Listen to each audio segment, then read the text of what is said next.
이전에도 말씀드렸지만 이게 불안정하다라는 것은 언제까지나 불안정할 수가 없거든요. 전쟁이라는 게 영원히 갈 수가 없고 원자재 수급 문제에 있어서 이게 차질이 정말 장기간 계속 지속된다라는 거는 좀 힘든 문제라고 봅니다. 결국 이런 부분들은 좀 정상화 단계로 가게 될 거라고 저는 보고 있고, 만약에 진짜 이런 단계가 지속된다라고 그러면은 요금을 인상하겠죠. 그래서 그런 부분을 좀 고려했을 때는 결국에 지금의 이익 수준을 따라가면서 주가가 오를 것이다라고 보고 있습니다.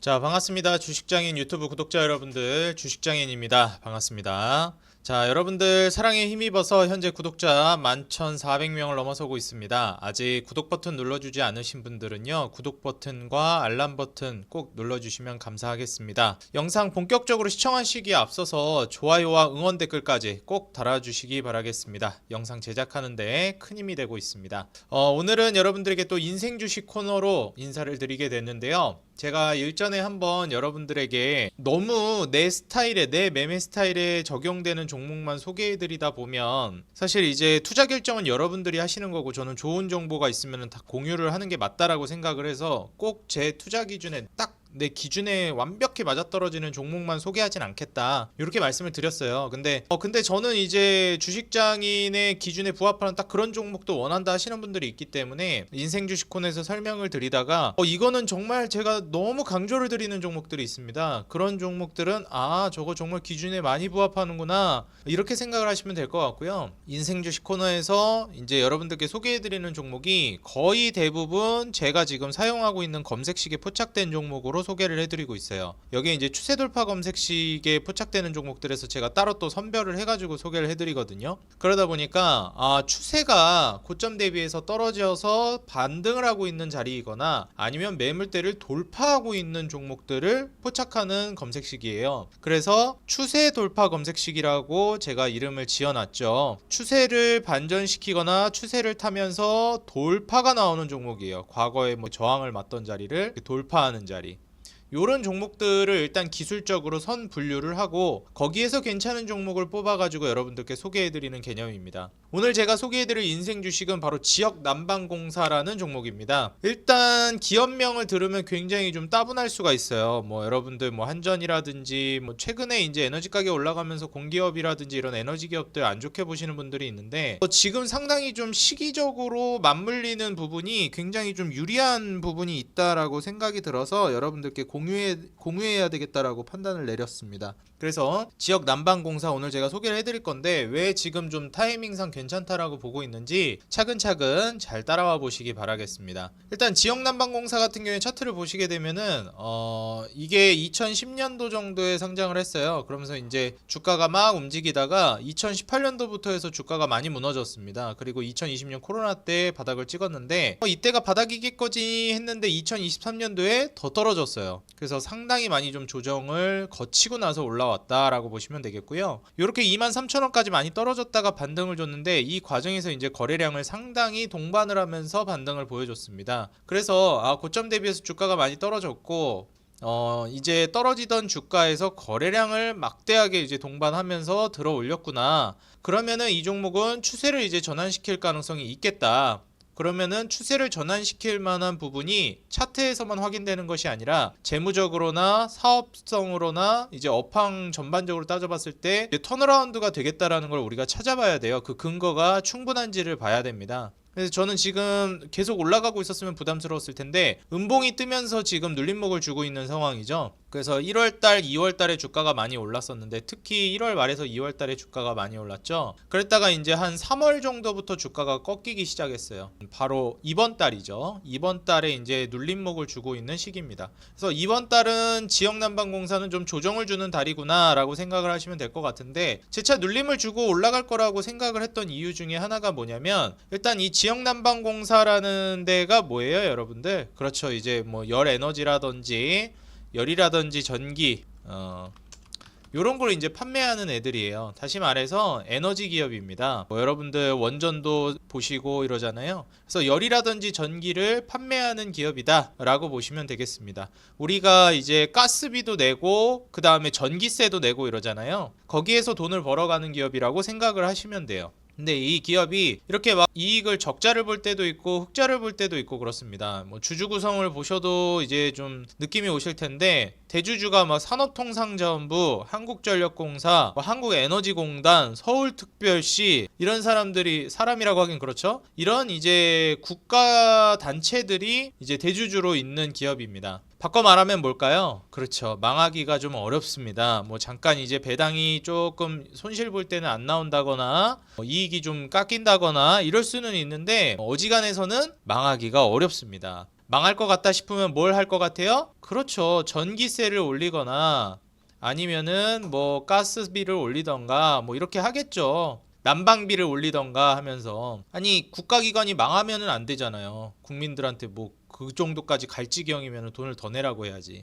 근데 좀 안 좋은 부분은 뭐냐면, 이제 이런 지역난방공사 같은 거 좀 안 좋게 보시는 분들이 정치적으로 좀 이용될 수 있어가지고 안 좋아하시는 분들이 있어요. 뭐냐면은 이제 좀 아무래도 선거철이 다가오거나 하면은 유리하게 좀 진행을 시켜야 되기 때문에, 뭐 전기세 올린다, 뭐 아니면은 난방비 올린다 이러면은 유권자들이 어떻게 생각하겠어요? 안 좋게 생각하겠죠. 그러다 보니까 표심이 좀 떨어집니다. 그래서 현재 정권을 쥐고 있는 집권 여당 쪽에서는 뭐 그게 보수가 됐건 진보가 됐건 사실 이런 뭐 전기세 인상이라든지 아니면은 뭐 연료비 인상 이런 거를 그렇게 달가워하지 않아요. 내가 욕먹어야 되는 부분이잖아요. 그런 게 국민들한테 돈 올린다라고 하면은. 근데 이게 사실 좀 어려운 부분이 뭐냐면, 그거를 미룰 수 있으면 최대한 아마 미룰 수도 있는데, 미룰 수 없는 지경이 존재합니다. 미룰 수가 없는 지경이 언제냐면은 바로 인플레이션이 발생했을 때예요. 이 인플레이션이 감당할 수 없는 수준으로 발생했을 때. 우리가 이제 코로나 팬데믹 때 한번 경험을 했죠. 2020년도, 2021년도 코로나 팬데믹이 발생을 하면서 한번 전반적으로 물가라는 것이 올랐습니다. 이 물가가 올랐다라는 거는 당연하게도 에너지 비용도 올라간다라는 거를 뜻해요. 그래서 이 에너지 비용이 올라가다 보니까 어떻게 되겠습니까? 그렇죠. 결국 지역난방공사에서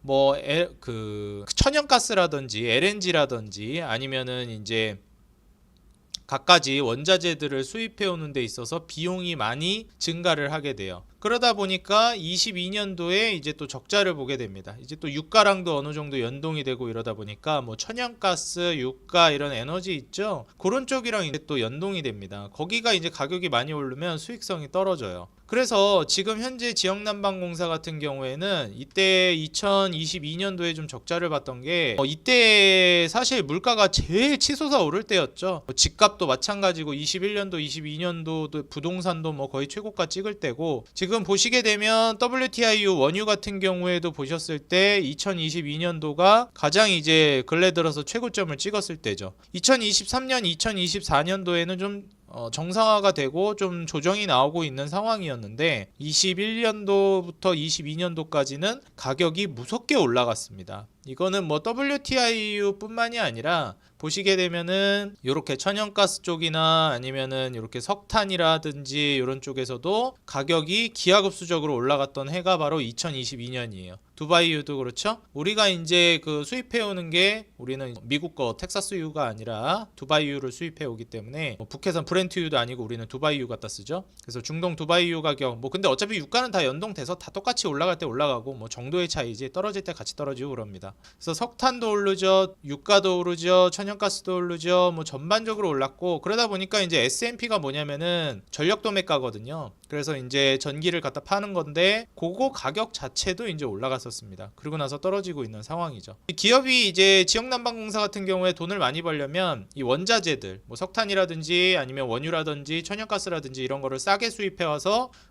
이제 소비자들에게 뭐 전력 가격이라든지 아니면은 난방비, 열 가격이라든지 이런 것들을 비싸게 받아가지고 마진을 많이 남겨야 되는데, 그런 과정에 있어서 사실 좀 이 적자를 볼 수밖에 없는 상황이 2022년도였다. 왜냐면은 이때는 원자재 가격이 워낙에 많이 올라갔기 때문이죠. 그래서 뭐 전력 판매 단가, 우리가 이제 S&P라고 보통 얘기합니다. 평균 전력 판매가 이렇게 해가지고, 근데 이런 것들도 좀 하락을 했고, 그리고 이제 거기에서 더불어 가지고 열 에너지 판매 단가도 사실 이제 좀 올라가 줘야 되는데, 원자재 가격 올라간 거에 비해서 실제로 소비자들에게 전가시키는 가격은 많이 올리지를 못했습니다. 근데 제가 이전에도 한번 말씀을 드렸지만, 한번 요거를 버티다가 올려야 되는 시점이 와요. 그게 바로 이제 지금이고요. 그래서 이제 열 단가라든지 아니면은 뭐 전력 가격이라든지 이런 것들이 지금 전반적으로 올리려고 하고 있는 추세입니다. 이게 좀 맞물린 시기라고 보시면 될 것 같아요. 판매가는 떨어지고 이게 판매가죠. 그 다음에 비용은 올라간 거예요. 이게 비용이 더 올라가면 어떻게 되는 거예요? 판매가보다 적자가 나는 거예요. 적자. 그럼 여기 이제 맞물리는 시점에서 어떻게 되냐면은 판매가를 밀어 올립니다. 그래서 지금 판매가를 밀어 올리는 작업을 하고 있는 거고, 그 다음에 비용은 안정이 돼요. 제가 이전에도 한번 농심이라든지 뭐 식품주 설명드릴 때도 말씀을 드렸는데, 일반적으로 원자재 가격, 뭐 곡물 가격도 그렇고 유가도 그렇고 경기에 따라서 왔다 갔다 합니다. 지금 유가 같은 경우에는 뭐 나름 선방을 하고 있긴 하지만 크게 치솟기가 어려운 이유가 뭐냐면 글로벌 불경기잖아요. 고금리기도 하고 불경기 기조가 이어지고 있다 보니까 유가가 치솟기가 어려운 상황입니다. 사실 저는 이제 좀 더 떨어질 것 같다라고 생각을 했었는데 굉장히 나름 또 선방을 하는 것 같아요. 또 잘 나가는 나라들은 잘 나가서 그런지 금리 인하 기대감이 좀 슬슬 나와서 그런지는 모르겠는데, 지금 이제 유가 같은 경우에는 나름 선방은 하고 있다. 근데 어찌 됐건 2022년도에 이때 말도 안 되게 막 120불, 130불 가던 수준은 아니니까 조정이 좀 나왔다라고 볼 수 있겠습니다. 지금 7, 80불대에서 왔다 갔다 하잖아요, 유가가. 그래서 지금 현재 이제 유가가 두바이유로 보여드려야죠.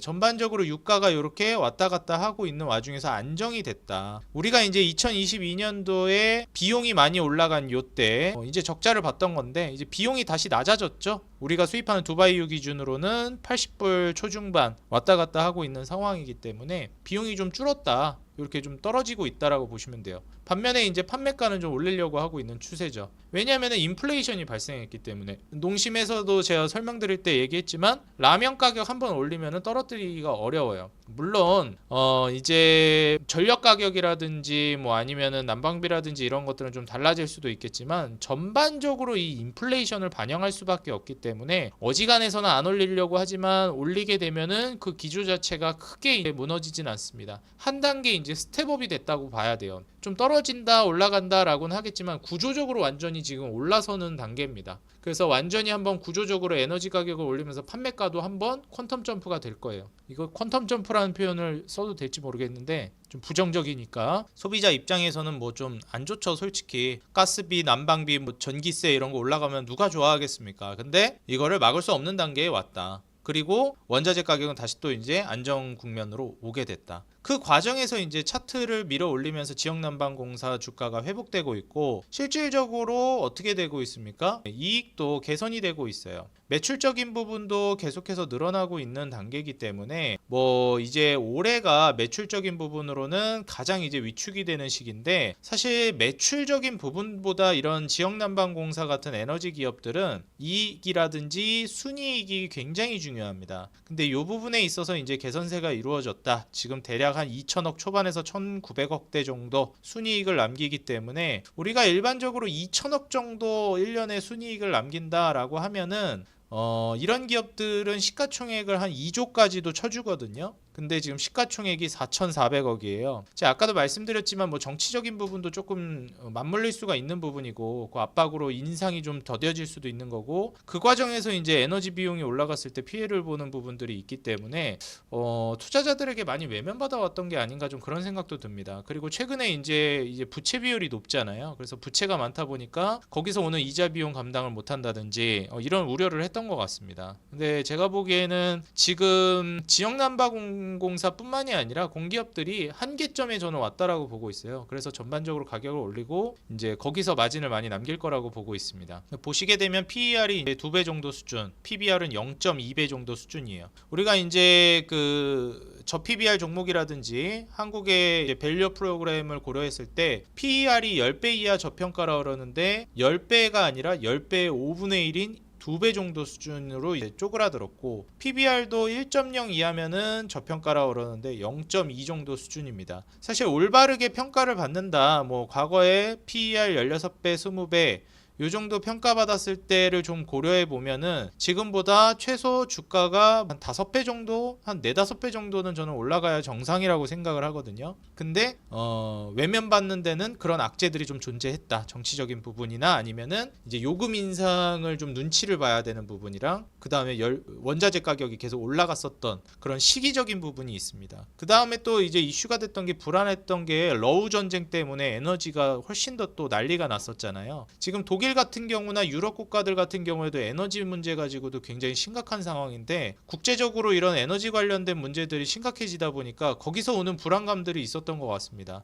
이 원자재 뭐 이런 것들을 뭐 예를 들면 원유라든지 아니면은 천연가스라든지 석탄이라든지 이런 것들이 원자재 수급에 좀 차질을 빚을 가능성이 있구나. 국제적으로 좀 불안한 시기구나. 그러다 보니까 가격이 안정될 거라는 기대감보다는 좀 불안정하다라는 그런 우려들이 있다 보니까 이런 지역난방공사뿐만 아니라 에너지 기업들이 지금 전반적으로 좀 주가가 힘을 못 쓰는 것 같아요. 근데 이전에도 말씀드렸지만 이게 불안정하다라는 것은 언제까지나 불안정할 수가 없거든요. 지금도 뭐 유가가 조금 과거 고점 대비해서는 떨어진 상황이지만 다시 또 치솟아 오르는 거 아니야? 이런 불안감들이 좀 시장에 있는 것 같아요. 그러다 보니까 지역난방공사를 투자 안 하는 건데 저의 이제 의견을 말씀드리자면 저는 이런 것들은 결국 해결이 되는 문제라고 보고 있어요. 전쟁이라는 게 영원히 갈 수가 없고 이 원자재 수급 문제에 있어서 이게 차질이 정말 장기간 계속 지속된다라는 거는 전 좀 힘든 문제라고 봅니다. 결국 이런 부분들은 좀 정상화 단계로 가게 될 거라고 저는 보고 있고 만약에 진짜 이런 단계가 지속된다고 그러면은 요금을 인상하겠죠. 그래서 그런 부분을 좀 고려했을 때는 결국에 지금의 이익 수준을 따라가면서 주가가 오를 것이다라고 보고 있습니다. 재무 추이를 보셨을 때 얘가 이제 뭐 정말 이익을 많이 냈을 때가 뭐 2015년 정도, 그 다음에 12년, 13년 뭐 이럴 때인데 주가를 한번 보시게 되면 뭐 12년, 13년 요럴 때는 주가가 뭐 많이 빠져봤자 이제 5만 원에서 이때 막 좀 많이 나기 시작하니까 10만 원 가고 이랬거든요. 근데 저는 아무리 못해도 5만 원에서 뭐 8, 9만 원, 10만 원 언저리까지는 주가가 올라갈 거라고 보는 입장이라 왜냐면 이때보다 이제 이익은 더 많이 나올 거거든요. 이때가 뭐 한 1100억, 1100억 잘 나올 때 순이익이 이 정도 나왔는데 영업이익이 2000억 나오고 이젠 영업이익이 3000억대 순이익이 2000억 정도 이런 식으로 나오는 캐파로 올라섰어요. 그럼 그렇다라고 했을 때 얘가 이제 주가가 뭐 9만원 10만원을 못 갈 이유가 없죠. 오히려 9만원 10만원을 뚫고 그 위로 가야 되는 단계이기 때문에 지금 단계에서는 이런 국제적인 불안감을 이용해서 좀 싸게 살 수 있는 기회가 왔다라고 보고 있습니다. 제가 투자하고 있는 KG ETS 관련해서도 말씀드렸는데 주식 투자를 하다 보면 갖가지 악재들이 터져요. 근데 그 악재를 여러분들이 잘 보셔야 됩니다. 어떤 의미냐면 이게 오래가지 못할 악재다 혹은 결국에는 해결될 만한 악재다라고 생각이 든다면 오히려 그 악재는 저는 굉장히 큰 기회라고 생각하고 있어요. 저는 지역난방공사가 그런 관점에서 굉장히 좋은 기회라고 생각을 하고 있고요. 지금의 이제 요 시기상 안 좋은 시기에서 맞물려 가지고 이게 정상화 단계로 가고 있는 단계다 보니까 거기에서 주가가 많이 밀어 올려질 가능성이 높아 보입니다. 제가 보기에는 뭐 한 2, 3년 정도 놓고 본다라고 했을 때 이렇게 과하게 떨어진 주가에서 거래량 동반한 반등이 나왔기 때문에 지금의 눌림목은 절호의 찬스가 아닌가. 여러분들이 뭐 조금의 인내심만 가지고 제가 주식 투자는 기본적으로 3년 주기 사이클을 보기 때문에 물론 더 걸릴 수도 있고 덜 걸릴 수도 있지만 일반적으로 3년 정도는 보시는 게 좋다라고 말씀드렸잖아요. 지역난방공사 같은 경우에는 3년 정도 여러분들이 뭐 지금 3만원 중반에서 4만원 뭐 많이 빠져도 3만원 초반 그 언저리에서 매집을 해나간다라고 하면 3년 정도 본다라고 하면 저는 8만원에서 10만원 충분히 갈 수 있다라고 보고 있어요. 그래서 여러분들이 차분하게 매집만 잘해서 평단 관리만 해놓으시면 8만원에서 10만원 노려볼 만한 지금 좋은 종목 중에 하나다 보니까 또 큰일 나기가 어려운 공기업 한번 여러분들 지루한 종목이지만 이럴 때 저가 매수하기에 괜찮은 종목이라는 점을 고려하면서 불경기 때 한번 여러분들이 투자를 고려해 보시기 바라겠습니다. 오늘 제가 소개해드린 종목 지역난방공사 도움이 됐다 하시는 분들은 좋아요와 응원 댓글 달아주시면 감사하겠고요. 저는 다음 영상에서 더 돈 되는 종목, 도움되는 정보 가지고 돌아오겠습니다. 지금까지 주식장인이었습니다. 여러분들 좋아요와 응원 댓글 부탁드리고요. 행복한 하루 되세요. 감사합니다.